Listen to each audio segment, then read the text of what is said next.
বৈশাখের প্রথম ভাগে দেশের সব বিভাগে বৃষ্টির পর আবারও বেড়েছে তাপমাত্রা। দেশের বেশ কিছু জেলার উপর দিয়ে বইছে মাঝারি তাপপ্রবাহ, যা আরও দুদিন থাকবে বলে জানিয়েছে আবহাওয়া অধিদপ্তর। আবহাওয়াবিদরা জানিয়েছেন দেশে এখন 24টি জেলায় মাঝারি তাপপ্রবাহ চলছে। 27 এপ্রিলের আগ পর্যন্ত বৃষ্টির সম্ভাবনা খুবই কম। তাপমাত্রা থাকবে উষ্ণ, তবে এরপর থেকে দেশের বিভিন্ন জায়গায় বৃষ্টি হতে পারে। এতে তাপমাত্রা কমে আসবে বলে জানিয়েছেন আবহাওয়াবিদরা। এপ্রিল, মে ও জুনে তাপমাত্রা বেশি থাকলেও গেলবারের চেয়ে এবারের গড় তাপমাত্রা কম থাকবে বলেও জানিয়েছে অধিদপ্তর। তবে মে মাসে এখনকার চেয়ে তাপমাত্রা কিছুটা বাড়তে পারে। আপাতত বড় কোনো ঝড়ের শঙ্কা নেই বলেও জানিয়েছে আবহাওয়া অধিদপ্তর।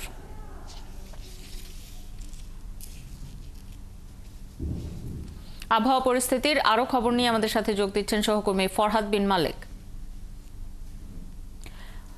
ফরহাদ, এই তাপপ্রবাহ নিয়ে সাধারণ মানুষ কি বলছেন, কি কি সমস্যায় পড়ছেন তারা জানাবেন।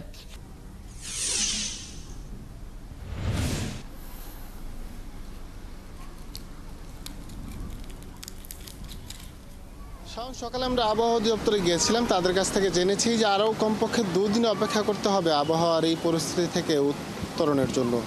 আগামী 27 এপ্রিল থেকে সারা দেশে বৃষ্টিপাতের সম্ভাবনা রয়েছে। দেশের যেসব জেলাতে এখন মাঝারি থেকে মৃদু তাপপ্রবাহ চলছে, তা থেকে মুক্তি পেতে 27 এপ্রিল পর্যন্ত অপেক্ষা করতে হবে বলে মনে করছেন তারা। আমরা সাধারণ মানুষের কাছ থেকে দেখেছি, তাদের সাথে কথা বলেছি, তারা গরমে ঢাকা অর্থাৎ রাজধানীবাসী একদম অতিষ্ঠ। রিক্সা চালক থেকে শুরু করে ট্রাফিক পুলিশ, পথচারী যারা আছেন সবাই অতিষ্ঠ।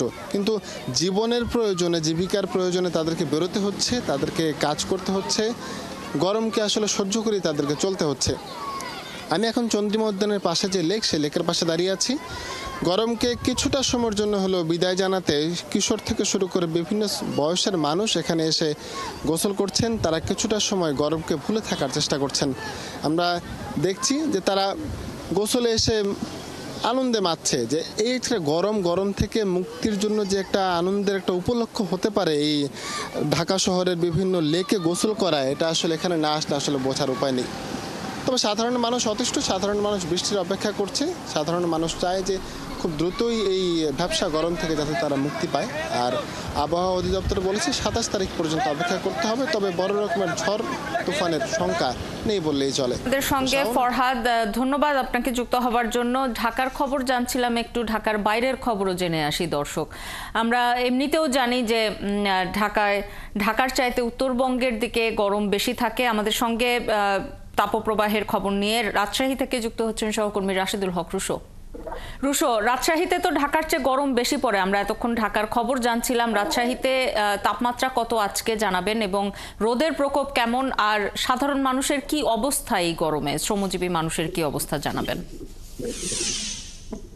শাওন, আপনার সাথে যুক্ত হওয়ার কিছুক্ষণ আগে অর্থাৎ বেলা 11টার দিকে আমি কথা বলছিলাম রাজশাহী আবহাওয়া অফিসে। তারা আমাকে যে তথ্য জানালেন, বেলা 11টাতেই তাপমাত্রার যে পারদ সেটি কিন্তু 33 ডিগ্রিতে উঠে গেছে। অর্থাৎ আপনি আসলে একটু যদি কল্পনা করুন যে এই বেলা 11টাতেই 33 ডিগ্রি সেলসিয়াস তাপমাত্রা এবং প্রচন্ড রোদের কিন্তু প্রচন্ড তাপ। আমি একটি ভবনের ছাদে দাঁড়িয়ে আছি, এখানে আসলে এক নাগারে 5-7 মিনিট দাঁড়িয়ে থাকার মতো অবস্থা নেই। প্রচুর ঘাম হচ্ছে। সাধারণ মানুষ, যারা খেটে খাওয়া মানুষের কথা আপনি বলছিলেন, সেই মানুষজনদের সাথে আমরা কথা বলেছি। তারা একটু কাজ করছেন, একটু বিশ্রাম নিচ্ছেন, প্রচুর পরিমাণে পানি খেতে হচ্ছে। শরীর থেকে তার চেয়ে বেশি পানি কিন্তু বের হয়ে যাচ্ছে।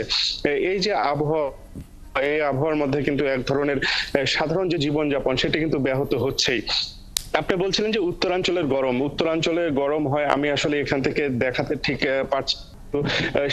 দেখেন, এই যে রাজশাহী সবুজের নগরী হিসেবে পরিচিত, সেই সবুজও কিন্তু ধীরে ধীরে কমছে।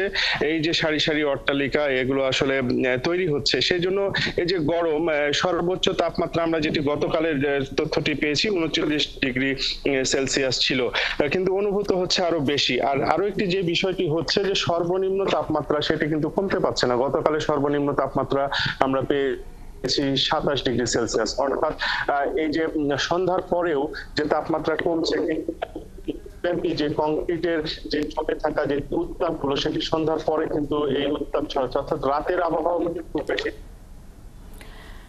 তো সে কারণে এই জনজীবন খবর রাখতে থাকুন, আবারও প্রয়োজনে ফিরবো আপনার কাছে। ধন্যবাদ আপনাকে যুক্ত হবার জন্য। দর্শক, যুক্ত ছিলেন রাজশাহী থেকে সহকর্মী রাশেদুল হক রুশো, এবং তিনি আমাদেরকে যেটি জানাচ্ছিলেন যে সকাল 11টায়ও আজকে রাজশাহীর তাপমাত্রা 33 ডিগ্রি সেলসিয়াস রেকর্ড করা হয়েছে।